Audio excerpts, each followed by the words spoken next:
I know it worked. We're live. All right. I think this is the last one for the day. All right, nice. We are live with Lee. What's the last name? Clagett. Lee Clagett and Josh Stinson. Okay, you guys just both gave talks. Unfortunately, I kind of missed both of yours because I was interviewing Jerry. If you can give like kind of a quick summary of, what was it that you guys were kind of going over today? So my talk was primarily about transaction IP privacy and how it relates to Monero. So it was pretty much just all the different spy threats that are out there and different ways that Monero is going to try to mitigate things that going forward and what the sort of current status is. My talk, I was speaking about obviously issues with Monero's privacy over the network layer, and then what are other possible solutions along with what you can do today, VPN, Tor, and then what you can do or down the line, I2P, mixed nets. Besides that, he also talked. Don't forget about your talk about Grin and Zcash. Oh, yeah. I was talking about what are some other good what other crypto projects are implementing that are of note. Grin and Zcash, what they're implementing, mixed nets, I2P, Dandelion. Okay, so the Monero community has been waiting for quite some time for Kovri to come out. That was kind of what was supposed to be this missing piece, right, for kind of network, obfuscation, right? But now we're moving away from Kovri. Is Kovri still possibly a thing? And is it going to be where are we headed? What is going to be the agreed upon, solution here? Right, that is an important question. I don't know what's going to happen with Kovri in the future. That's sort of beyond my purview there. What I can say is that the initial hooks I added support for a protocol called SOX. The idea was there that it supports right now the Monero daemon supports either Tor or I2P. It just communicates over the same sort of protocol layer to communicate to your local Tor or I2P node to then forward network traffic. So in the short term, it's pretty much if you want to use Tor or I2P, the existing I2P implementation is not Kovri. You can use that, use those implementations to forward your transactions. And if Kovri becomes a thing and the community still wants to distribute it, then the idea there is as long as it supports and in fact, the reason why I added SOC support, Kovri already has SOC support at some point in some pre-alpha form of it. So in theory, you should be able to, Kovri should work with the way that was implemented inside the Monero daemon. But like I said, I can't tell you the future status of that. That's maybe you need Ricardo or maybe Arctic Mine or somebody. Okay. I figured I'd ask you when I have you here, and kind of it's a reoccurring question because is it all these things are kind of trying to do similar things, right? Tor, I2P, Kovri. Why was Kovri even a thought and a thing? Yeah, I can answer that. I probably answer that one. Kovri was a re-implementation of was an implementation of the I2P protocol, but in C++. The idea was that instead of having a Java library installed and all that, the resources overhead for that, you would just have a C++ implementation.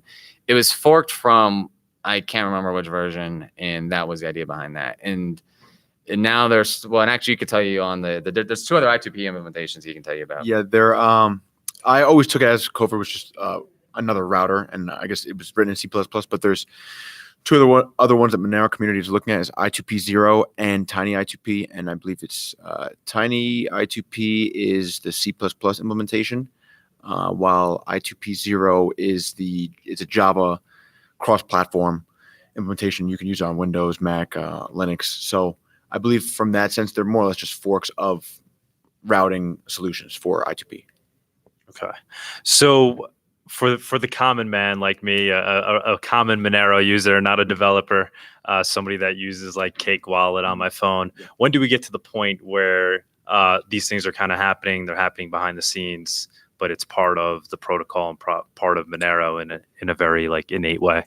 So the two portions we have left are, I have to get my last part of the FFS done, which is adding support for some of these other countermeasures of white noise, and then adding seed nodes for Tor. So basically creating a PDP network over Tor from Monero. That's one of the more important things to be done. The other thing is, how do you start I2P up from the package? There'd been, I don't remember, someone in the community, you may remember this, someone in the community was talking about packaging Java application inside the install bundle that would automatically install itself. I don't know who was going to be doing that. My portion was pretty much focusing on getting Tor, the daemon connecting to the I2P daemon and making sure that there's a way to seed, because it's very similar. You're basically creating a P2P network, but over I2P. So we had to then create a seed nodes for that as well. And that's sort of another thing. That's going to be a tricky thing because we're going to get multiple enthusiasts who want to run this as part of the early bootstrap nodes to get the network going. Yeah, I believe I saw, Tor, I think, is already implemented in 14.1, but I think it's from the command line. I think you might be able to speak a little further on that. Yeah. So, but is I2P also? Yeah, it uses the same protocol. Okay. So it uses the same protocol. So it'll work with either. But the problem is it's all manual right now. And so that's sort of the last hurdle is that, like, yes, if you knew me and you knew my exit node, which is occasionally up online, if you know where to look, you can see it was in the documentation. That is my exit node, actually. And yeah, you could forward through me, but you'd have to do a lot of manual configuration. Right. So we're not there yet. We're not there where I'm just kind of using it as I use Monero naturally. But I think the question that I was sort of looking, or that I posed, was, it's more or less you can voluntarily decide that you want to use this over Tor or I2P, and I think when your question is when will the normal user be able just to use it and it's part of the protocol, and I think that's sort of up for discussion, even if you want to have your transactions always going over Tor and or I2P, or if it's just you have to decide that you want to flip that switch and use that. So I don't know if there's further issues by making it not forced or by making it not part of the network. Will that cause other problems that are brought into it? I don't know. I was speaking with Sarang yesterday about that, and it was just a discussion really to see what it would be like, similar to like that I mentioned in my talk, the anonymity set of it being 11 for ring signatures. Would you need to should this be forced? Should this be forced that you need to do everything over either I2P, Tor, through mixed nets, or you decide what you want, if you want to do it over Tor or I2P, or if everyone just decides, listen, Tor would be a better solution, let's put that across the network, or over I2P. I don't know. Yeah, what do you think? Is that going to be something that is it going to be default that everybody agrees upon it? Or knowing Monero, it'll probably be default, or to be the highly recommended button in the GUI. I think that's someone showed me a screenshot of the GUI right now. That's why I wasn't sure. The issue is that there may be some jurisdictions people don't want to run I2P and Tor, and the other issue is we really can't force the software that someone's running. There's no way for me to say that, Josh, you must be using Monero over Tor, or I2P rather, not even Tor. Tor is that's for some suckers over in Bitcoin or something. I don't know, but the answer is it'll probably be default. I'm not sure about the white noise thing. That adds the most anonymity, but then you're increasing your bandwidth because you're just sending arbitrary data to hide when your transaction's going out. So that was part of my talk as well. So the cool part is the ISP won't even be able to tell the difference when there's no bandwidth fluctuations when you're sending out a transaction, but you're sending out white noise to the tune of 1 gigabyte over a month, but or more depending on what we actually tune the parameters to. Now, so just hopefully everyone does it, because then it adds more anonymity. But I don't know. Right, but there's no way to kind of make it default. It's something that a user's going to have to essentially opt into. Yeah, we could probably make it like really recommended in the GUI, and that's probably about the end we can do. And on the command line, I don't know. It's kind of tricky to do it by default. And it's a little bit harder the way that process works. Yeah, I think that was the big discussion point, was the fact that maybe somewhere it's illegal to completely run that. So now that would then cut out certain people, certain users from using it and say, listen, I don't want to run the risk of somehow, because you don't expect the user's OPSEC to be 100% as good as possible. So if somebody were to de-anonymize and figure out that this person using Tor, now they end up going in jail, maybe that would be a detriment. It would be a reason for somebody to not want to use Monero, because say, listen, I'd rather not run that risk. So to that point, I think you could leave it up to, but like you said, leave it, and maybe everyone says, listen, let's all use I2P, because that gives a little more anonymity than just using Tor. But once again, it depends on the use case, or the amount of people that are using the users on I2P as opposed to Tor. Though, there's a regrettable part that I added support technically for I2P or Tor, because I don't want to split the anonymity set there. Yeah. But it was sort of recognizing that at that particular time, Covery was in such a question mark that it was, I'm just going to add the most support possible and then figure it out later. How important is it that we implement something like this? Is it a critical part of the kind of the future of Monero? I mean, right now the sender is obscured, the receiver is obscured, the amount. Is this kind of like the fourth pillar of Monero? Is it essential? I take it as it being essential. I feel like that is because obviously we handle the transaction privacy, and it's pretty much I mean, besides maybe some flaws along the way, I feel like the network issue really isn't addressed. And if you're looking at the largest type of adversary, I think this is trying to solve for that, or as best as possible. So to that point, I think that would be the next step. I mean, to get it to reach true anonymity, this was something that I sort of touched on. Will this be the end all be all? After this, we're good if we've reached nirvana. I don't think so. For that point, I think it's always a constant, cat and mouse game. So, but I think this is something that needs to be addressed, and implementation from Lee is super helpful. At least getting that ball, because like we said, we had nothing before. You had to have everything run through what we were mentioning, like Tails or an operating system that sends all your traffic through that leverages Tor. So, only thing I was like, I think the chain analysis is probably by far the most. Is probably more critical than this part. I mean, that's why it's been looked at as more important. So I wouldn't say this part is not important. It's just that if the chain analysis is there, then it's kind of like we're hiding a lot of stuff, but for not, for less purposes. But there's certainly possibly use cases, particularly if we're trying to link someone sending a transaction in a certain time frame, kind of thing. And I also get the sense of people in that room and the talk. There were definitely people that were interested in what I had to say, right? So. It is critical to that, and it's also because Monero is like the beacon for the privacy projects, right? I mean, if anybody's gonna do it right, it should be Monero, I think, right? So, yeah. So, do you guys think Monero is currently living up to these ideals, especially compared to some of the other projects? Mean like right now, or like within 6? Right now, are we currently ideal? Okay. Are we kind of the best form of digital cash right now? Oh, okay, that question. Oh, I thought he was going with specifically this thing my talk was just on. I'm like, well, no, we're not really doing a great job, but there's one specific thing. We're doing terrible. That was what my talk was about.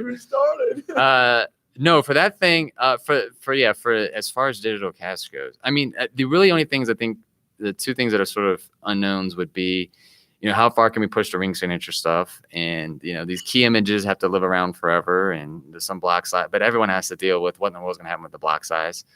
What is kind of encouraging, I wouldn't have thought this, but every time like the Omni ring proposal, it was like, well, we can't do large rings. And then this guy does a proposal, oh, we can do 1,000 rings, no problem. And I mean, I'm sure we've got a lot of details to work out, but it is sort of hopeful that apparently these mathematicians are more clever than I gave them credit for. I'm like, I just thought they were just doodling on a piece of paper, but yeah, we know they were doing some fancy doodles is what was going on there.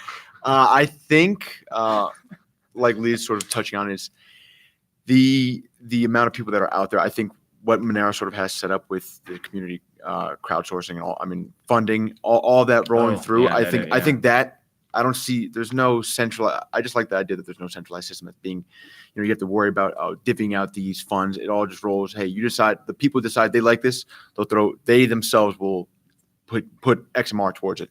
Now, living up to exactly their solution, a lot of people, I feel like in the space, look towards what Monero is doing for privacy. And there's a reason that it is the most used privacy cryptocurrency.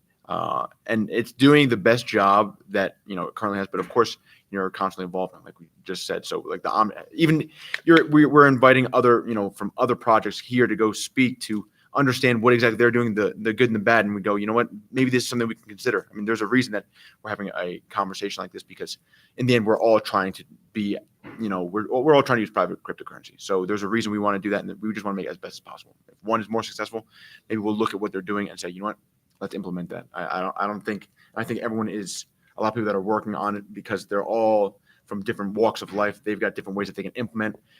And of course, you're only as strong as the whole group. So you've got that whole group working alongside it. So I think that's super helpful in this whole contributing community. Yeah, I want to point out the farm funding system, right? I mean, that's something. I mean, a lot of these other we all mentioned other projects, but yeah, it gives it a different feel for the community, right? Where the community is sort of saying, yeah, we want this, or we don't, and so it gives you its sort of different landscape of very transparent. Yeah.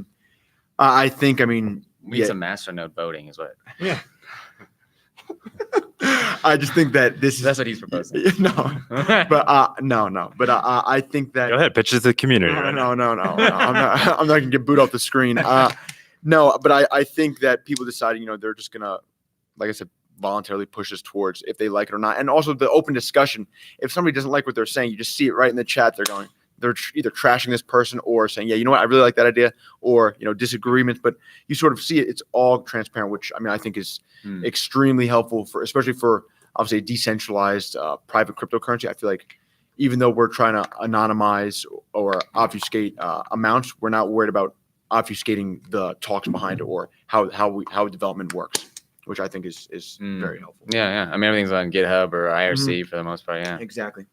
Yeah, and the community as a whole seems to kind of always be on board with every move Monero makes. As compared to other communities, maybe it's because we're still small, but it does feel like there's like a super majority there whenever we kind of shift one way or the other. Yeah, I've heard people say that they feel like as Monero grows, that may be harder to maintain. I don't know. I guess that remains to be seen. So far, so good. Yeah. So, how about the Denver conference? Are you guys psyched? Are you thankful for today? I was about to say I'm not thankful for today, but then that would imply that I hated today. No, today was a good day. But I did not start Monero. Yeah, no, this is definitely very exciting. Excited for tomorrow too. I'm excited for the talks that are coming up right now as well. Which we're missing. All right, I'll let you guys go. Thank you so much for the time. Thank you. Thanks, man. Thank you. Thank you. Yep.